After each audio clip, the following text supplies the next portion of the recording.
Joining me this week, bassist Gary Shea of the band New England.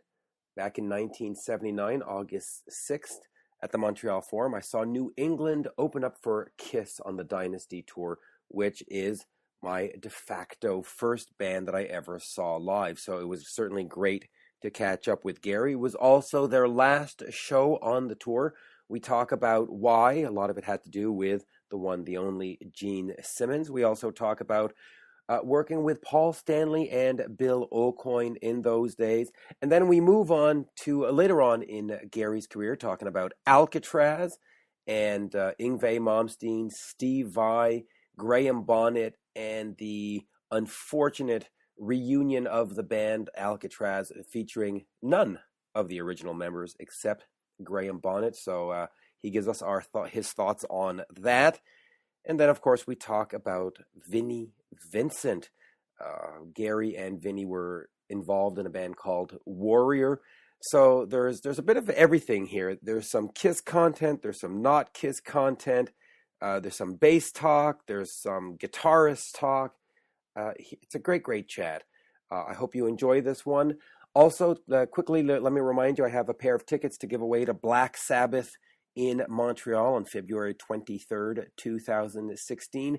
Head over to the One-on-One Mitch Lafon Facebook page. Make sure you like the page and then go ahead and send me a note saying that you would like a chance to win the 2 tickets. Just one little thing. It is for people that can get to the venue. Hotel, accommodation, travel, food, and all that are not included in the prize pack. 2 tickets are included in the prize pack. So if you enter, please make sure that you actually can be in Montreal on that day. Without further ado, here is the one, the only Gary Shea. We are speaking with Gary Shea of Cooper Shea, but folks might know him from Alcatrazz, New England, and even Warrior with everybody's favorite Vinnie Vincent. So yeah, lots of history there. As I was telling you, Gary, before we got started, you are the first band that I ever saw perform. My first show, August 6, 1979, Montreal Forum, Kiss Dynasty Tour. And you were the first band that appeared on stage. My, how old was I then? My 10-year-old self was like, what do you mean there's no Kiss? Who are these guys? But as I look back now, it was a great time to see you guys first. But we'll talk about that after. Let's get to the new album with D.H. Cooper. D.H. has done, of course, some stuff with Herman Rarebell from the Scorpions. Partners in Time. Tell me about getting this band together and why you wanted to get back into it and make music and the whole thing. Well, back in 1972, I left Boston, dropped out of the Berklee School of Music to go to London and join bands. Right. Eventually, I hooked up with David Cooper and Herman Rarebell and Peter French, who had just got done singing for Cactus when they took off to play with Jeff Beck. Right. Peter came back to England and joined a bunch of 21-year-old goof-offs from America and Germany. And we rehearsed, and Robert Stigwood was behind us at the time, which is a big deal. And we rehearsed, and we started to record. And right in the middle of that, both Herman and I got letters from the Home Office saying, please leave England, your visas are no good, and if you don't leave, you're in big trouble. So I left and went back to Boston, and Herman went to Germany and became a member of the Scorpions. I eventually became a member of the group New England. Right. And so recently, and then during the 80s, when Alcatrazz was up and running, Herman did a solo record called Herman's the German. Yep. And David plays on that. And I was supposed to play some tracks on that also, but that never came together because of the Alcatrazz tour schedule at the time. And Herman the German album, that had Don Dawkins on it too, I believe, right? Yeah, a whole bunch of guys. The whole LA scene at the time. And I was saying to Herman, give me David's phone number back in the days of phone numbers, you know. And yeah. And anyway, we lost touch. And about a year and a half ago, he contacted me and he said, hey, what's happening? And we started talking, and he said, you know, I got some songs that are unfinished. Would you mind putting a bass on a song or two? And we did, and we liked the way it sounded. So this is great. This is what we were doing way back when. And you can never talk about music. You have to hear it. And all these years, I told people I was in this particular band, but there was never any music to play. And so we decided to do a whole CD. And David and Herman had done a few things. So Herman's playing drums on a couple of tracks, and Peter has also been a good friend, and he sang on a couple of tracks for us as well. So the four of us were back together again for the first time since 1972, and that's why it's called Partners in Time. Yeah. And so what is the plan for the album? Or, I mean, is it just the album's out and that's it? Or is there going to be a second one, a third one, a tour? I mean, is it a whole project moving forward? No, because everyone's in other bands. Right. And just the logistics of that is just hard. With David being in London, I just moved to Florida. Herman's on tour with Michael Schenker. Yeah. He was in a band called Lafon that plays regularly in England. So it's more of a recording project. But we do hope next year in 2016 to make another record. We're working on a couple of tracks right now for that. So it'll be a second record, but not touring.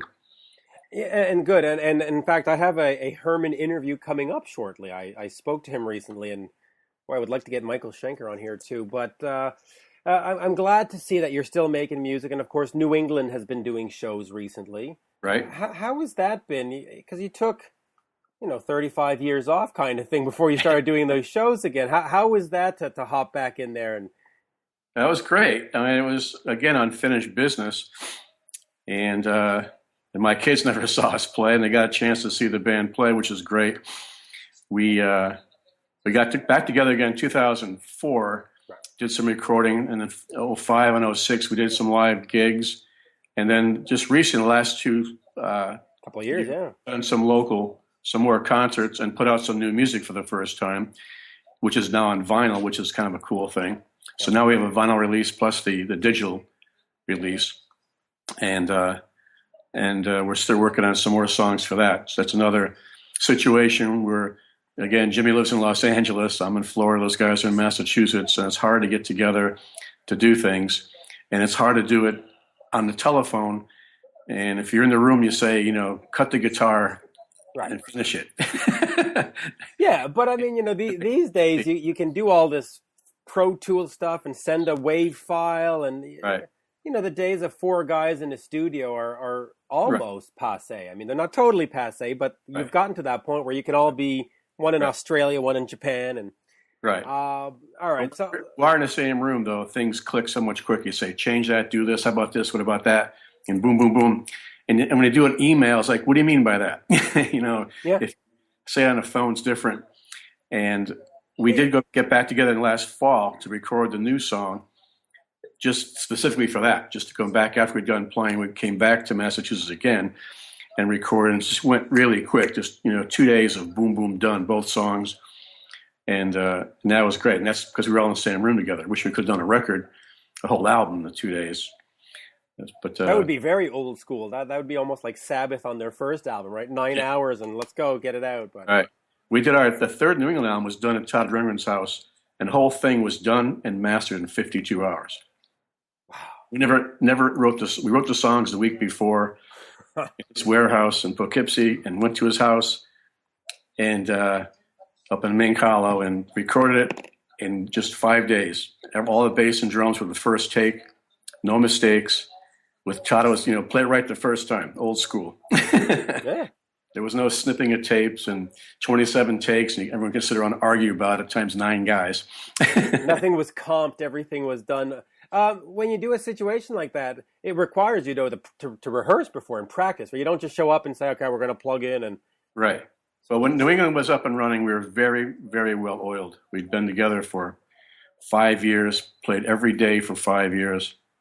And we had been on tour at that point across North America for 4 months. And we just didn't even go home. We went right to Todd's house and started making another record, living in a hotel and just go for it. And that's the Walking Wild album.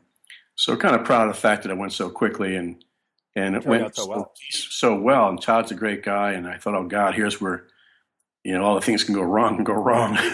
Yeah, so let's talk about all of this stuff. So let me go back to my first time. August 6, 1979. I show up at the Montreal Forum. You guys are on the Kiss tour, the Kiss Dynasty tour. How was that for you?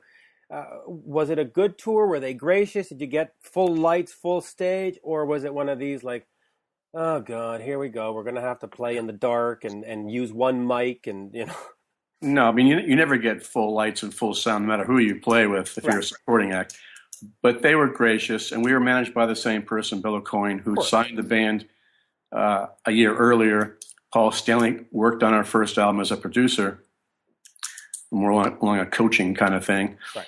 And we had already done a Journey AC/DC tour before we hooked up with Kiss for 27 shows. And we were out with Styx in Kansas before that. Wow. So by the time we got with Kiss the summer of '79, we were doing okay with the large venue thing and all that. And we did great. We were playing all over the place. We got to play Madison Square Garden, which was a big thing for us. Yeah. And I used to get kicked out of high school saying, I'm going to play this someday, leave me alone. Yeah, you got to play like literally about a week before I saw you. It was end of July, I believe. Yeah, 2 nights. So now the Montreal show was your last show on that tour. Yeah, very historical moment. Yeah, so explain to me what happened, because I recall the crowd had been very boisterous. They were very loud. There was a general excitement about the entire evening. Right. It was amazing. We didn't realize that Hirsch Gardner, our drummer, is Canadian from Toronto. Right. And we had gone to Toronto and done a lot of radio things with CHUM in both Toronto and Montreal. We rented out a Maserati dealership at a big party. It was a fun time. 4 months before we went on tour, and we were doing the Kiss tour. It was going great, and we were geeked. And we came out on stage that night. We didn't realize that Kiss hadn't sold out in Montreal because of the solo albums and the downtime they had. And when they announced we were the other band, they sold 8,000 tickets, and the show sold out. So we came out that night to play. As we got on the stage, the whole place stood up like they just scored a hockey goal. Went crazy. Yeah, and I can testify to that. It's true. They went nuts. Yeah, it was like goal. And we I remember being like 40 feet away from John across the stage and stood there my whole life going, wow, check this out. It was amazing. Everyone was just clapping like it was an encore. And down in the orchestra pit was Gene with his notepad and all that. And did he do that often? Did he come out with his notepad and? No, he's always thinking. He's a thinking guy. Right, of course. And we all are, but he's known for that. And the next day was announced we're off to tour. Right. Which was a drag because we were planning it. A show in Springfield, Massachusetts was scheduled for the following week, which is going to be big time for us. All our relatives, guest list of 200 people probably. Right. And it got blown out of the water. We played in some theater with a day's notice, advertising to about 3 people, and went home to the next story. But was it, did the band think they were being upstaged and they didn't want to sort of lose the spotlight? Yeah, we're just doing great. We got encores all the time. We got encores in New York City, which is really hard. Most bands that play in New York City in front just get rocks tossed at them. And bad vibes and booing and all that stuff. And that didn't happen. People loved the band. And a lot of people like yourself were new to the band and sat there and went, oh, this is interesting. Yep. And the band was good and it was different. It wasn't, to us, it was a little bit more of the average band that you'd see. When you see a new band, you listen to them and go, wow, what's this? I think we kept people's interest for our set. Some bands you kind of drift off maybe, but right, you take a tea break. Let's be honest. And Gene just announced that they were not happening. And even though we sold 8,000 tickets and we were off the tour, and that was it. Left-handed compliment. And we never delved more into it about it. Just that's the way it was. And we were planning on starting our second record right after that, so we just went right to the recording studio and began work for the second album. Explorer Suite, yeah. So talk to me about how does Bill Aucoin find you? I mean, he had, of course, later found Billy Idol. He had Kiss, which was the hottest property at the time. Where does New England come in? Does he just show up in a bar accidentally and find you and say, hey, you guys are good? Or how does that come about? I had a friend who was a photographer who knew a guy from Elektra Records in New England. And he helped get the cars signed and was friends with Queen. And he had our demo. He went to a Kiss concert, played it for some Bill Aucoin's guys backstage. And they went, whoa, who are these guys? And our friend from Electric Records said he was going to quit his job and be our manager, and we're the next big thing out of Massachusetts. And the New York guys asked if they could come see us. And we got a phone call saying the guys want to come over in the morning and hear you. And we said, sure, bring them over. And we did. It went great. And the next week, Bill Aucoin came up with the rest of his staff and said he was very interested in managing the band. At that time, we had Clive Davis calling us to sign to Arista without having a manager. He was calling us directly. And we had a few other things. It's not a bad phone call to take right there. Hold for Clive. No, yeah. Hold for Clive. Yeah, that's... It was surreal. And most people may not know his name that aren't musicians, but he's Mr. Big when it comes to... Is anybody Mr. Big? He'd be the guy, I think. If not the biggest, yeah. I mean, hold for Clive. He's calling the kitchen phone. I mean, he's an icon maker. I mean, he's created. So Bill Aucoin jumped in as our manager. Okay. Clive came up to see us. We had 6 presidents come see us, and we made a decision who we were going to go with, which was a new company run by Ron Alexenberg, who had been the president of Epic Records for 15 years and signed Janis Joplin and Jeff Beck and a lot of things, and had all this money to make a new company. We thought this is a good opportunity for us, and we did. Right, because you'd be front and center. You'd be like the new toy that everybody has to. Right. If you're on Columbia, they got 30 albums a week coming out. Maybe one of them. Right, you're the focus. So that's a smart move. Right, and there was distribution questions about some of the labels. Chrysalis wanted us. Chris Wright, the president of Chrysalis, told us we're the best band he's ever seen since he discovered Procol Harum. And I'm walking across the grass going, yeah, sure. Yeah, exactly. Won't believe it. But it was great. They were saying those things, and they wanted to sign the band very badly. And Clive said they had the Kinks. They wanted a heavy band, and we were the band. And then Electric Records, same thing. Said we signed the Cars. They're kind of arty, but they're not heavy. When another band like Queen, an American band like Queen, we see you guys as filling that bill. And so the ball started just getting bigger and bigger and bigger. And so we signed the record deal and off to L.A., London, and New York to do that first record, and came out of the chute running and hit the top 40 and got kicked off the Kiss tour eventually. But okay, so how is it working with Bill Aucoin? Because, there's a lot of talk out there that he helped maneuver Kiss to the top, that he did all kinds of showman stuff, and and was Sean Delaney involved with you as well? Oh yeah, Sean was our coach as far as choreography goes, and we had a chance to use Pink Floyd's place to rehearse before we went on tour in Long Island. Their North American headquarters with video cameras, which back in the 70s was unheard of. And you could see yourself moving around, and Sean was a great coach, move, do this, don't do that, that was stupid. And we learned, we advanced quicker than had we not done that. And Sean was great for that. And Bill Aucoin is a brilliant guy. He is the guy behind Kiss. I mean, Gene is smart and they have their band, but Bill is an entrepreneur, and he had done a lot of things in his history that were brilliant, and he's a great guy. And working with him was great. We loved him. We had a great relationship. And of course, if there's the David and Goliath school of managers. Right. You can get Mr. Big to be your manager, but in a case of like a Bill Aucoin, he's in Germany with Kiss. You can't get him on the phone. You can have your cousin be your manager, who means the best and will die for you, but he doesn't know anybody. Right. So that's the thing to weigh out there when bands look for managers. And we chose to go with that and take that gamble, which we did.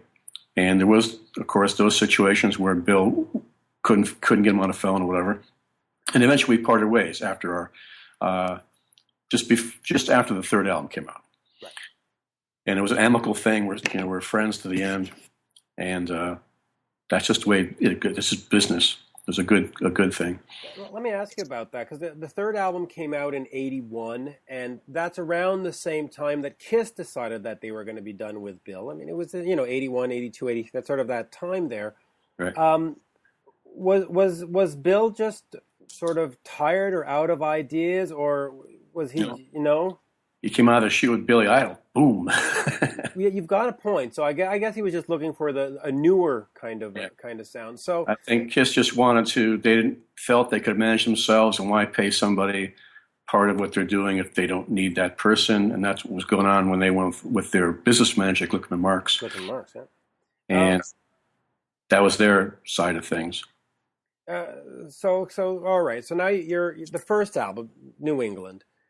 Paul Stanley is called in as the producer. Now, was he a full producer, or was he just sort of somebody who would okay the songs after they were all done? Well, the original plan was that Brian May was going to produce us because the guys in Elektra knew him and sent him the demo tape. Right. And it turned out he couldn't do it. He drove across London and put the demo in Mike Stone's mailbox, who was a Roy Thomas Baker person and had just produced on his own the Queen album Jazz, which did pretty well. And he was looking to branch out as a producer. And he was in New York working on some Kiss stuff, whatever. He was in the office. And they said, what about Michael? And we said, that sounds good. And they said, what about Paul? Be like a figurehead and just help out kind of thing. And the two of those guys. And we had really produced ourselves. All those songs had been recorded in Philadelphia prior to anybody seeing us. We just went back and redid them mostly. We changed one or two very small things in a couple of songs. But other than that, it was the same thing. Just did it over again, did it a little better maybe. Right. So Paul was a figurehead. And it was great because he was in the control room. You see him in there. And he's Paul. He's a great guy. And he was just a great coach, get that little better performance like any coach would on a field say, run harder, kick harder, stop, do this. So he was very good for that, for a coach thing. Not so much being a producer who changes the music around and writes new parts, or like Mutt Lange pulls out the guitar and starts playing with you and say, here, do this. Or Bob Ezrin. Right.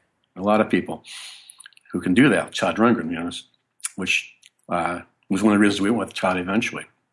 He was that kind of guy. So there's two kinds of producers. There's some producers who don't even know how to play music, but they have good ears and they can produce people and bring the best out in people.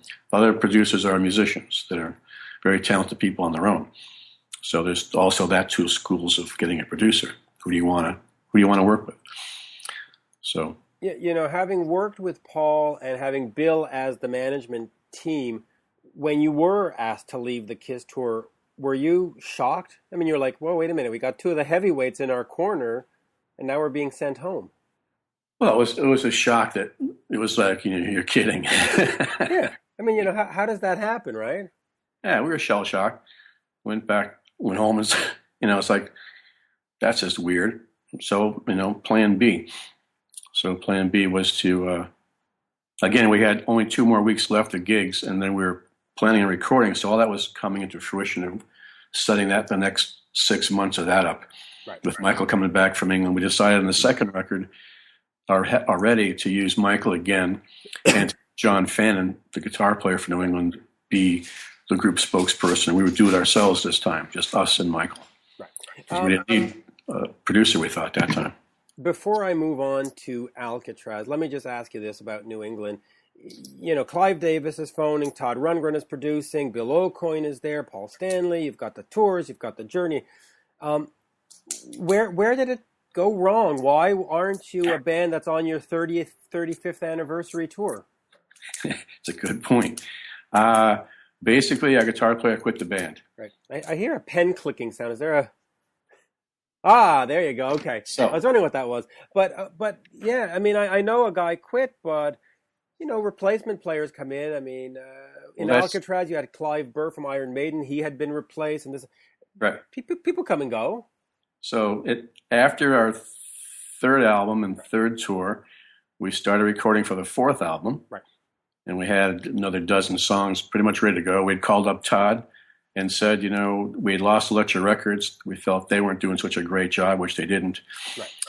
And would he be interested in doing something else with us? And he said, sure, come up here to my house. We'll do it again. And if we get a deal, he'll be the producer again. We thought, great. So that was in the bag. And then one day John walked in and said, for personal reasons, he was quitting the band. He didn't want to tour anymore and was married and all those things. And that was a bigger turn than getting kicked off the Kiss tour. That was a big deal. So now what do we do? So we talked to a lot of guitar players, and to make a long story short, we rang up the guys in Kiss, and they said they knew a guy named Vinnie Cassano, who was from Connecticut like me, right. Same age. And he was out in L.A. riding with them, great guitar player. We needed somebody who could sing, play great guitar, and write songs. And it's hard to find a one person. Find a great guitar player. Jeff Beck's a great guitar player. Doesn't write songs that well. Doesn't sing that well. Right. So it's hard to find somebody. Which is sort of the story of Peter Townsend, right? Peter. Right. Yeah, I can write great songs, play great, but if Roger doesn't sing them. Right. But okay, and well, in fact, okay, before we get to Alcatrazz, and let's talk about that. So this leads up to Warrior. Yes. Why the name change? Why not just have him come in and be a member of New England? Well, Vinnie sent us a tape of his stuff. Right. And we thought it was great. Songs like Back on the Streets and Gypsy and things, we thought, this is great. And instead of him trying to emulate what we'd done on the 3 albums of New England, and yes, we'd be losing the groundwork that band had set up, but we felt strong enough to start a whole new band, whole new name, whole new thing, and just go on. Just move on into the future and forget it. Don't try and beat the horse that may not be worth staying with. So in a flash, we moved to Los Angeles, and Vinnie came to Boston. We learned his songs. He sent us his demo. We learned his songs. We came in at nighttime, 11 o'clock at night, and we plugged into our studio, and he couldn't believe what he heard. And he was just flipping out, going, "There's nobody in LA sounds like you guys. This is amazing." So we said, let's just not worry about trying to play Explorer Suite and all that stuff, and just move on to a whole new band. So we just upped and went to Los Angeles. And Jimmy, the keyboard player, had relatives out there we stay with, and we started rehearsing on spec with a lawyer backer. And Vinnie was working with us in the daytime. At nighttime, he'd be with Kiss. And then we learned a song like "I Like It Loud." And do I save this for us, or do we sell it to them? So I Love It Loud, yeah. Yeah, so we're learning all these songs and playing songs and planning on doing a whole new band. And because Gene told us that we could have Vinnie because he was too short to be in Kiss. Right. He was great, but he was too short. We could have him. I said, great. At the last minute, they decided he could be in Kiss. And it was a situation where he just had twin girls, broke, like all of us at the time. And do you want to join Kiss and make $3,000 a week and go to Brazil tomorrow, or hope your new band gets off the ground? Right. So, of course, we lost Vinnie to Kiss. Anybody would have done the same thing. Of course. So he took off with that. And the 3 of us, remaining guys from New England, Jimmy Welder, the keyboard player, and I decided to stay in L.A. and play hardball. No reason to go back to Boston. Hirsch, the drummer, went back to Boston. And that leads into the Alcatrazz thing. Right, but just before then, when you heard "I Love It Loud" for the first time and played on it or played a version of it, did you think these songs were hits? And then when it came out on the Kiss thing, and here we are in 2015, and it's still being played, you go, "Oh wow, yeah, I knew it," right? It was like heavy Foreigner. It was Foreigner, radio friendly, but a little heavier. And I was right up my alley. I want to play pop music, which means popular. I don't want to be in a prog rock thing and play to 3 guys and right. Whatever. Do you have those demos at home of you guys doing these songs? Because you've got Hot Nights, Betrayed, Baby OY, Back on the Street, Gypsy in Her Eyes, et cetera, et cetera, et cetera. There is a tape that exists of us doing those songs at the record plant in L.A. Okay. So that is there out there. It's been spread around here and there, but it's never been released or anything like that.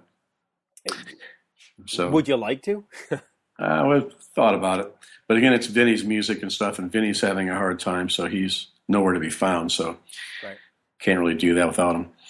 So it would be an interesting collector's item to have out there. Or right. Because was it a full recording? I mean, in the sense that this was good for market, or was these just basically scratch track demos and nowhere near? They were real 24-track. There were demos to get a deal, but they were 24-track demos. Okay. And we agonized over to get it right and make it sound great. Everything we'd done in rehearsal, I mean, we were going for it. And it would be cool to see that come out as an album. And it's interesting to hear some of those songs, because when Vinnie eventually left Kiss and started his own band, The Invasion, they redid some of those songs and played them 5 times faster and screamed them. And I'm not a big fan of that. I prefer what we did before that. It's a little less screaming. In terms of Vinnie Vincent or Vinnie Cusano at the time, there's been a lot said now that he had some issues and this, but back then, was he just a hard-working guitar player and who wrote great songs, or did you look at him and say, "Oh, I'm not so sure about this guy"? He had issues. Okay, always had issues. Okay. Yeah. Yeah. He was smoking crazy. He's got problems. He's one of those guys that can't finish anything, second guesses everything, calls you 17 times. He was calling Bill Aucoin 30 times a day. And that's when they kicked him out of the band. They said, enough. Stop. Right. Just stop.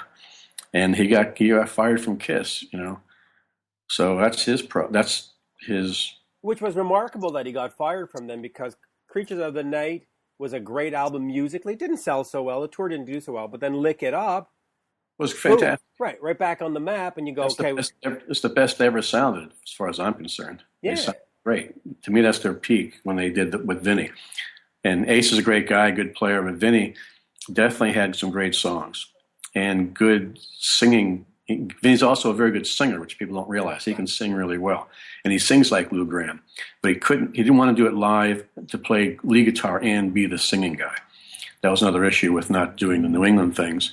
And we had other singers in mind at the time, although Vinnie sang on the demos. Right. But we were also at the same time auditioning singers to play with us. Yeah. One of which was Fergie Fredrickson, who joined Toto eventually. Yeah. Okay, let's get into, let's move on then. Speaking of singers, Graham Bonnet, of course, and Alcatrazz.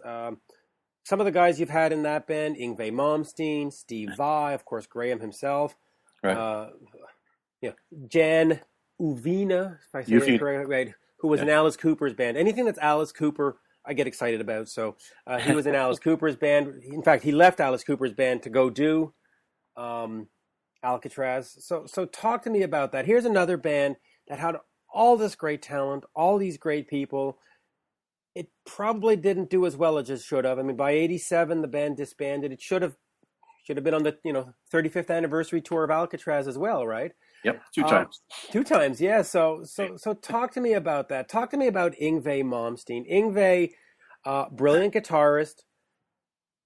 I don't want to say he has issues, but he's known to get. It'd be fair to say he has issues. It'd be fair to say that.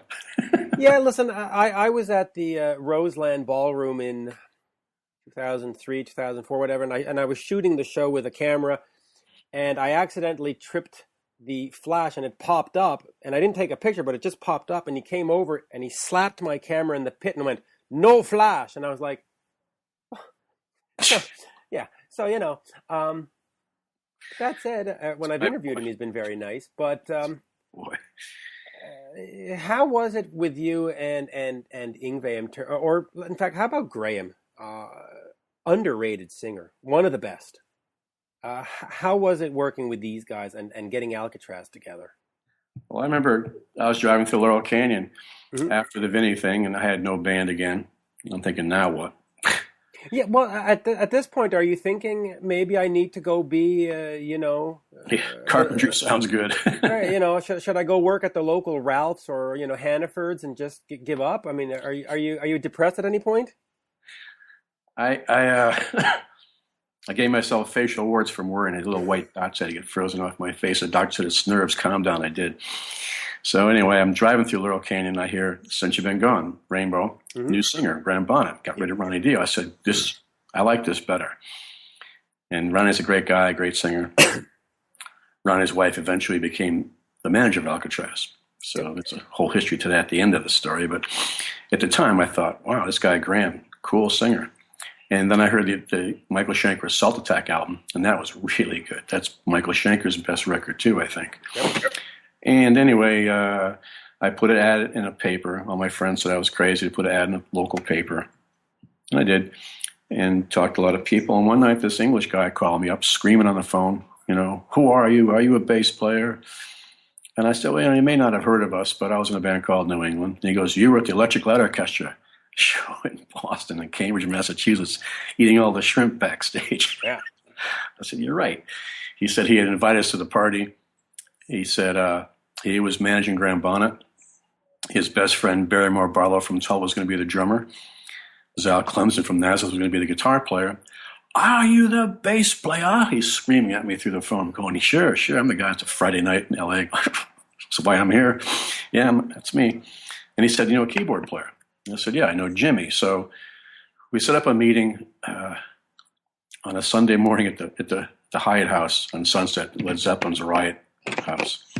Went in the bar at 11 o'clock, came out totally drunk about 2 o'clock in the afternoon on beer between the four of us. Anyway, we decided to have a band like Rainbow, like Michael Schenker, heavy band, and we'd start doing demos and getting a recording deal. And we thought, great, that's cool.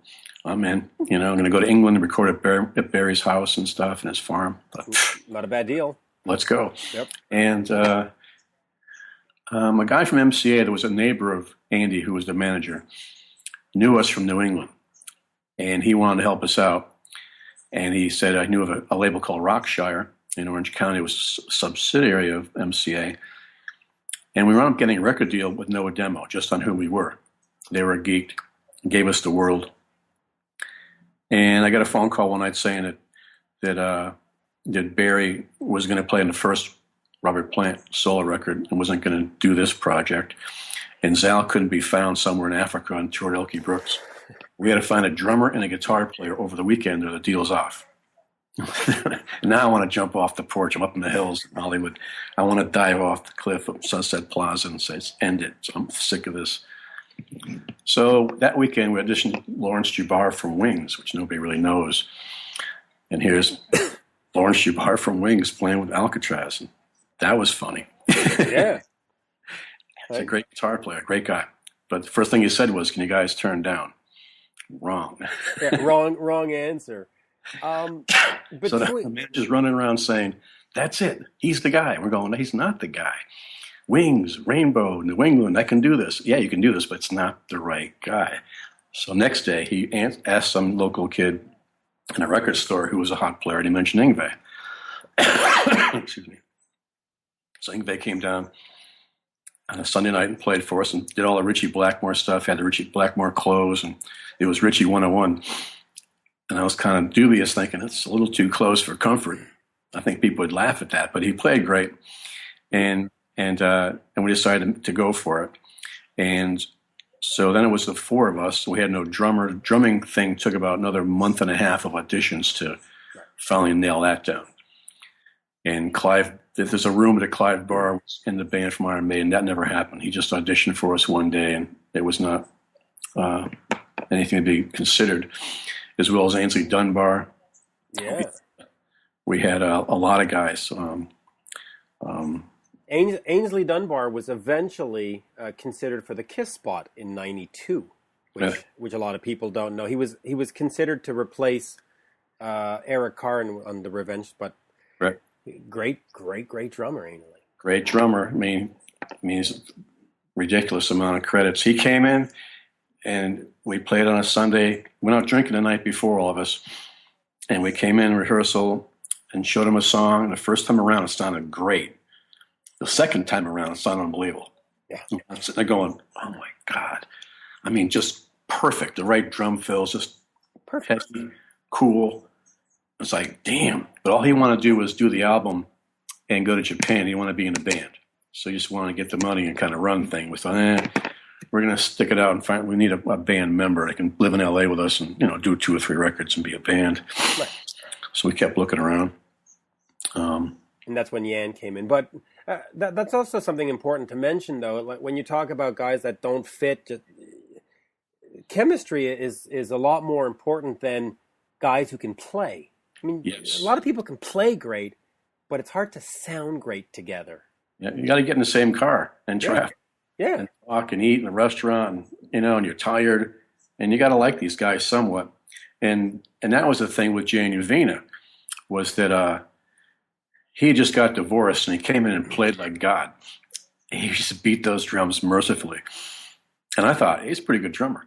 Mm-hmm. And the manager told us that Graham and Yngwie didn't like him. And then one day, about 2 weeks later, I was driving Yngwie around because he couldn't drive yet.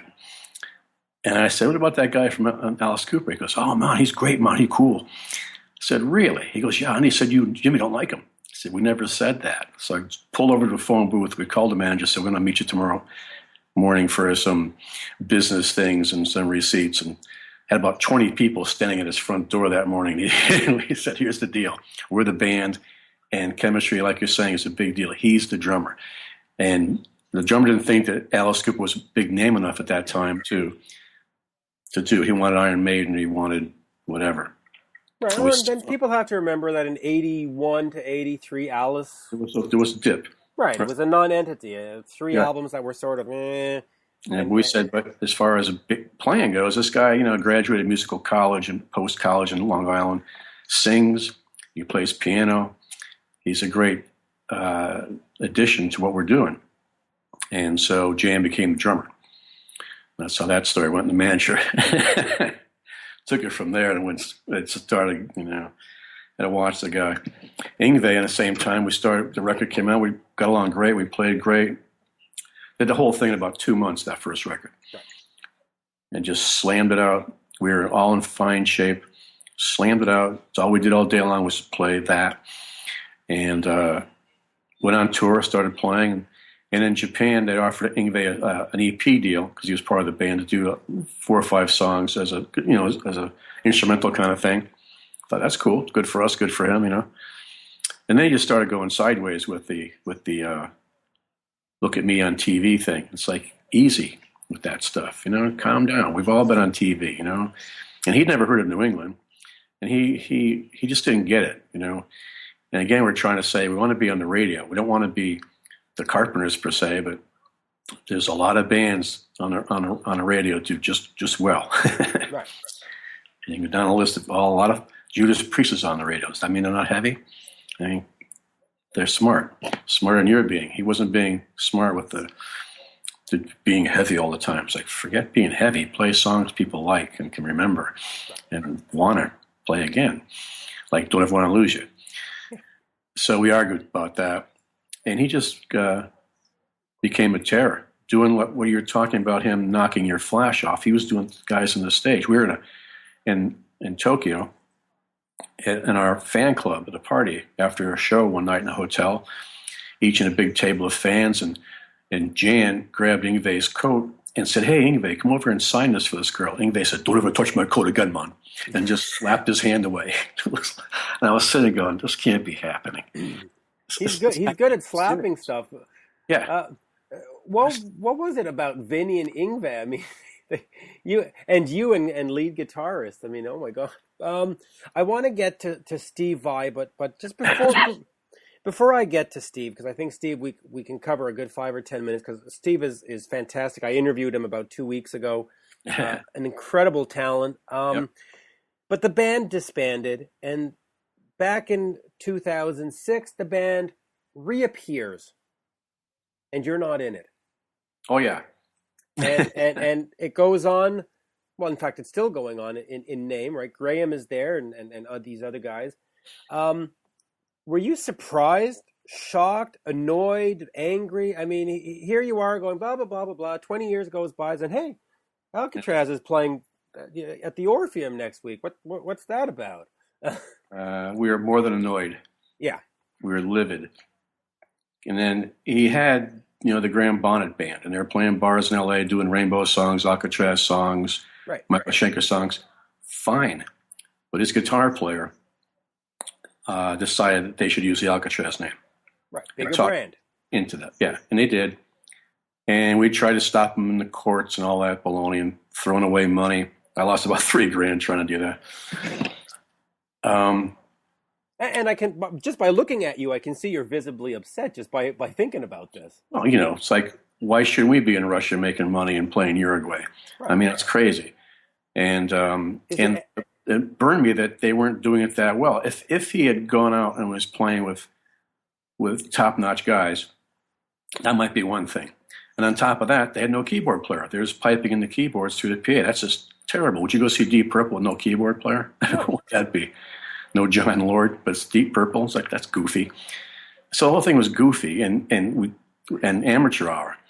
And it didn't sound good. The guitar player was nowhere near the guitar player of Steve and Yngwie, or Vinnie Vincent, or John Fenn, any of the guys we play with. He's just not He's just not up to snuff. Right. And he was saying nasty things about us on all these places. And it was like, what did I do to deserve that? So that was an issue for a while. And that's come and gone. Graham now has his own band. He's got a different configuration. Right. Got his girlfriend playing bass and a couple of the guys, and they're doing great. And they're playing around the world, and good for them. So the Alcatrazz thing, that's gone. So good. That was just kind of a thorn in our side. It's like you're just bringing the brand down into the gutter. Just let it go. Just let it be what it was. Don't go out and with that. But of course, people want to see. They're so psyched to see Graham. They overlook that. The general public.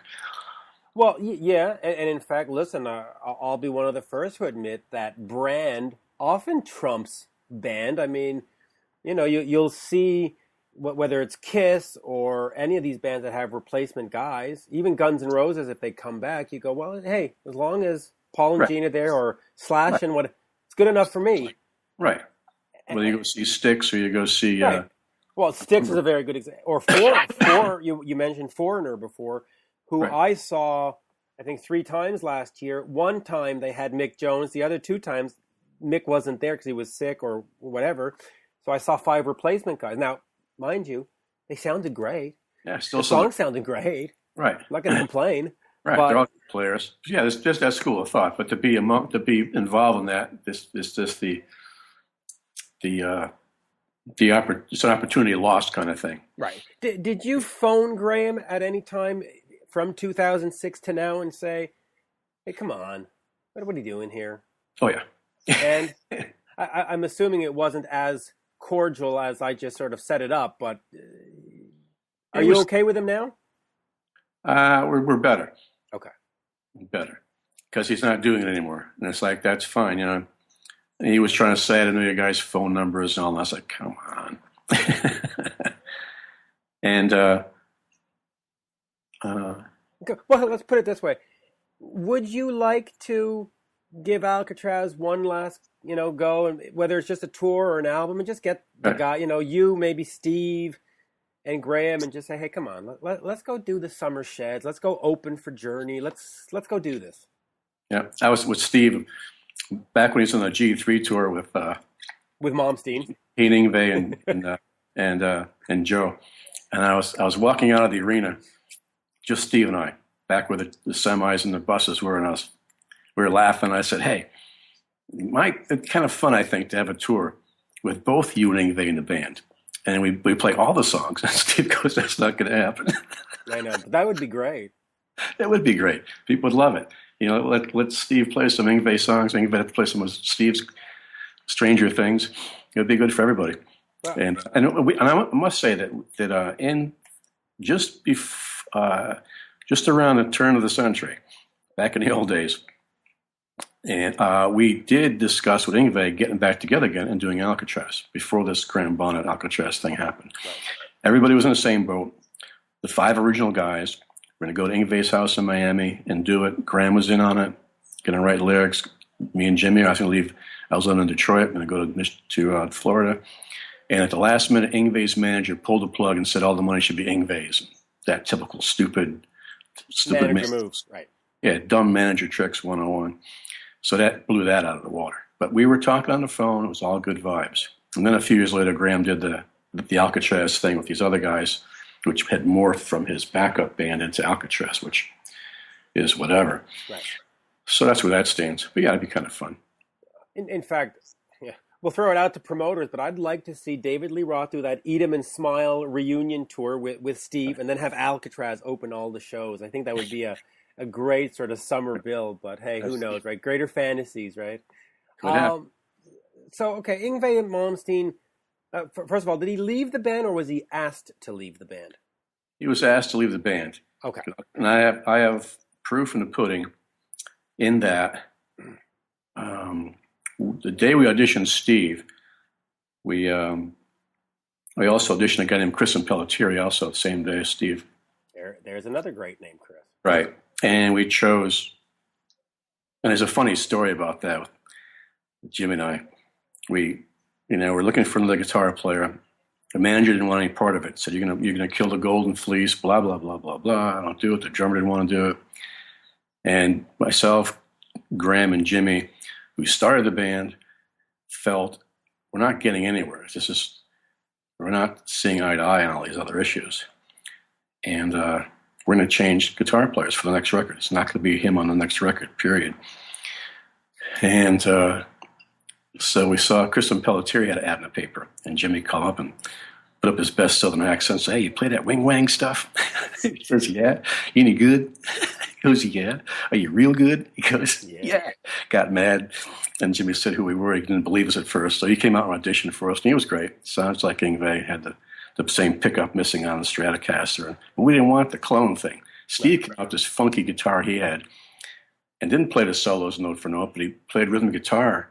And in the course of this, all of a sudden, it was like, wow. And being a bass player, I don't have to go from like a motorboat because there's no guitar. Yngwie, the guitar is up in the air. The guitar is being thrown at the roadie. It's in two pieces. It's out of tune. And he's just flying around the room being out of control. Just wouldn't listen to having some control to what we're doing, And so we auditioned. We told him we had an interview, that Graham had an interview and he could stay home. So he stayed home that day. We took all the gear to Burbank studio, the big room. The manager set up the whole big thing. Wanted to scare everybody that came in there. And we had the whole thing set up. And Steve came in, and we went out to Holiday Inn across the street. We said, "We want to be in a band." Had that discussion. So we then got the Ted Nugent summer tour, the Penetrator tour in 1984. We did about 40 shows with Ted. And Steve had just put out his Flexible disc with Guitar Player magazine and the new Alcatrazz guy and all that stuff. That was kind of cool. He was the first. They chose him to be the first guy over Jeff Beck and Eric Clapton to do that in the first place. And we definitely saw a diamond in the rough with him. So this guy is going to do something. The manager didn't want to hear it. So just tell you, this guy, you're dumb not to manage both of them because you're doing the wrong thing. Yeah. And anyway, we went on. We got to tour with Nugent, and Jim and I drove like maniacs down Orange County to the record company to tell him about our new guitar player. And the manager was a half hour behind us in his Rolls Royce. We were both doing about 90 to get there first. We got there first, and he wanted to kill us. We had a big screaming brawl in front of the president of the record company in the office, screaming and yelling. Which is always good for the career. Yeah. Dirty laundry, just spill it out now. And the record company said, "Listen, the record just came out. You're going on tour with Nugent, Suck it up. Do the tour with Yngwie, and when we come back, then we'll make the change." And we said, "Okay, we'll do it that." So the next 4 months was hell to be on the road, Yngwie and him throwing beer bottles at fork truck drivers backstage. All those things. You just have to wince and go, "I'm not with him." Right. I'm not with him. So that's how that happened. So then the manager took his EP thing from Japan and turned it into a solo record, like he'd gotten a record deal on his own. And he didn't. He got an EP thing as being a member of Alcatrazz. And we parted ways, and it's like, fine. And he called up his friends from Sweden to come over, and he paid them $100 a week to live all together in one room. And do he that. Some money. The manager proceeded to get really, really, really out of control. And the manager's dead now. From being out of control. Yngwie's broke because the manager stole thousands from him, which we warned him about. Another manager 101 kind of trick, though, right? Yeah. And Yngwie, for all his, said one night, we were in a limousine, he said, "Yeah, you're my favorite bass player, man. I always rely on what you play. You're my best bass player ever, man." I said, "Well, good. And listen to what I'm trying to tell you. I'm trying to give you some knowledge here to help everybody, not just me, And he was just so thick. And so he went off and did his thing. And the next time we saw him, actually, he had gone, is when he went out and just got his license and got a Jaguar and crashed E-Type Jag into an oak tree on the way to a liquor store at 4 a.m. He almost killed himself. He's in the hospital with a swollen brain doing white stuff. And Jim and I walked in, and he had a heart attack. He said, "I can't believe you guys came to see me." So we're not bad guys. We're not bad guys, Yeah, God almighty. He's a circus act. He's a great guitar player. He's just got his own version of what rock stars do. It's like you're a person first, musician second, rock star maybe third, fifth, or sixth or something. Take that stuff off when you go to McDonald's. Well, I'll say this about Yngwie. Other than the photo incident at the Roseland, where I've interviewed him a couple of times, and he's been very nice. I'll give him that. I mean, he's been a great interview. I've had, He can be a great guy when he wants to be. Yeah, but okay. So Steve Vai. So you saw him as being what was it about him that you saw? Because what he became after Alcatrazz. I mean, when he hit Yankee Rose and he hit all his solo, that's when he became Steve Vai. Then he was just Steve Vai, right? We rocked him out. Yeah. Made him, get a haircut, get some clothes, all that stuff. And he would say, "I'm never going to dress like that." Meanwhile, Whitesnake has got feathers, the whole 9 yards. I had this laugh, 3 years later, so I had a laugh going, "Right, Steve, you're not going to do that." Mm-hmm. Mm-hmm. But, sure. But what did you see in him? I mean, was it just incredible talent, period? Yeah. Musically, he was just so cool. And when like I said, he played rhythm guitar during the verses of the song. There was no just playing the guitar. And then when it came time to go crazy, he'd do some extremely crazy stuff that no one else was doing. So I thought, check this out, kids. Here's another guy. You're going to scratch your head trying to figure out these solos at home. Not done it once, we've done it twice. And we thought that second record was going to be we hit our stride. That was Alcatrazz. We weren't Rainbow Junior anymore. We were just Alcatrazz. And we were going to just blow away all the bands, all the hair bands, all the whole thing, that we were Alcatrazz. We weren't part of that scene, never were. None of us are from Los Angeles. And we just want to play heavy rock music, period, and have us have fun and be successful at it. And when the record came out, we lost our manager because he's with Yngwie in Europe. And Capitol Records said, "Where's your guy?" He got no guy, and so they lost the record. Nothing happened. And then we did some spot. We were going to tour Uli Roth for one part for 40 shows. Co-headline together. That got blown out of where his manager, another idiot, who later managed Yngwie. And all these things that could have happened, it didn't happen. I remember Steve and I are watching Uli's band down in Long Beach with our mouths open, going, "Holy shit! Look at this guy play guitar." Uli's cool.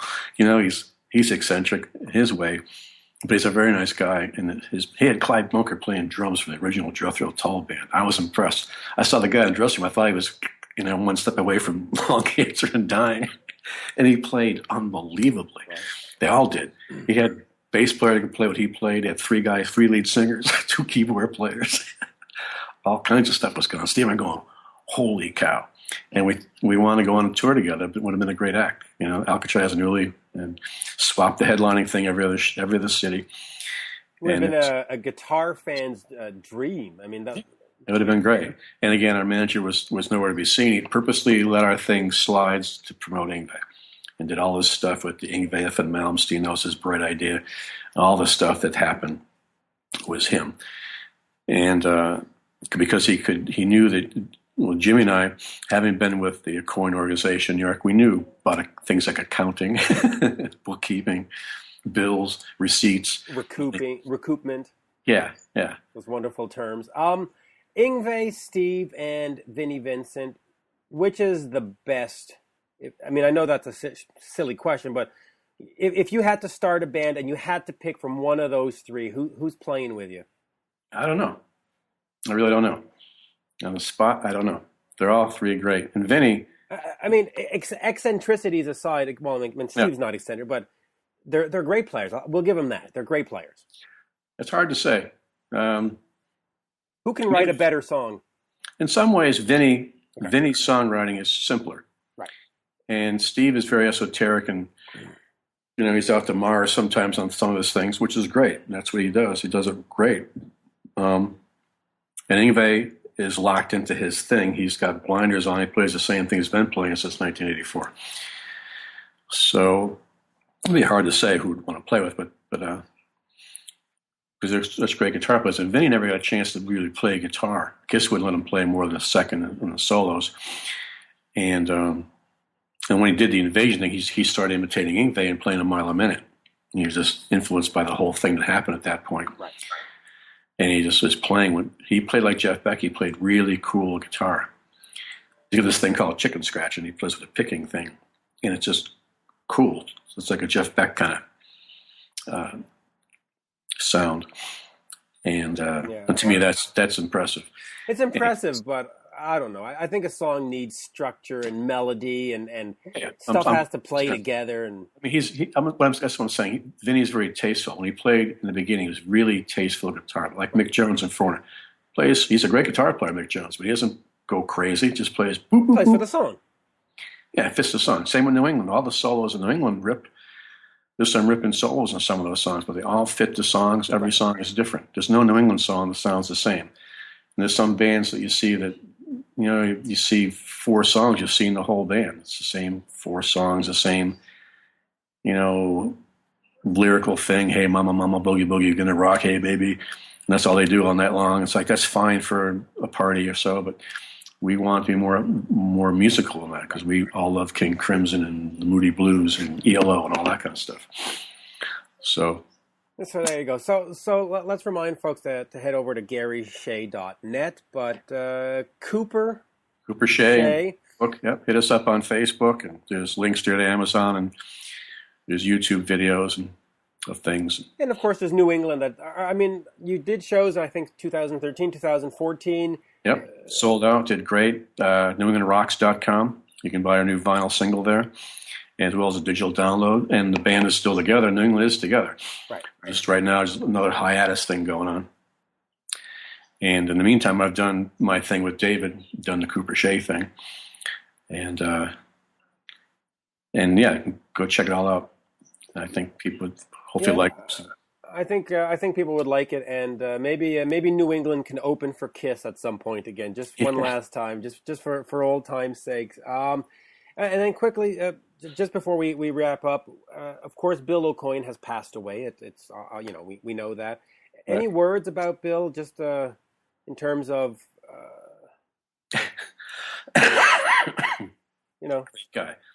great guy. We were great guy. I mean, we'd be out till 4 or 5 in the morning doing it. We'd go to the office the next morning at 10 o'clock, dragging our feet. He'd be in there with a brand new suit on, impeccable, doing business with people from Hollywood and doing movie deals and stuff. And like he had never had a beard in his whole life. I was impressed by that. Once we were in Washington, D.C., and we were in a restaurant going crazy, and he's doing his funny stuff and licking whipped cream up my girlfriend's breasts and things, and he's a big guy. And these 2 admirals in full dress admiral uniforms left their wives and came to our table to party with us because of Bill Aucoin. Yeah, well. So he has that kind of magnetism. When he was 12, he got arrested for the FCC for having his own radio station. Yeah. Definite entrepreneur before that was the cool thing to do. You got to love Bill. Bill's great. Yeah, he was doing film when he was in college. He was invested in the stock market, made money, invented a film company in New York, did a lot of TV commercials that failed, and that's when he met Gene and Paul, and he financed the whole thing on his American Express card. Yeah. He and Sean and the band, and they did a great thing. So he's a great guy. I wish, it's too bad he's not here anymore. He's just a good guy. Yeah, good guy. And, New England, Alcatrazz, definitely we need to hear more from both. And thank you, Gary. Great pleasure. Thank you. There you go. Take care. Thank you. And there you have it, folks. My interview with bassist Gary Shea of New England. He's also got a new band called Cooper Shea. Some great stories about Gene Simmons, Paul Stanley, Vinnie Vincent, the whole Kiss gang, and more. Remember the Black Sabbath ticket giveaway, Montreal, February 23rd, 2016. Head over to the Facebook page, One-on-One Mitch Lafon. Like the page and then send me an email through the page for your chances to win. Always a pleasure doing this show for you. There are many other great episodes coming up. If you enjoyed this episode, please head over to my Twitter at Mitch Lafon and send me a little note. And also share the episode. Let other people know that you've enjoyed it.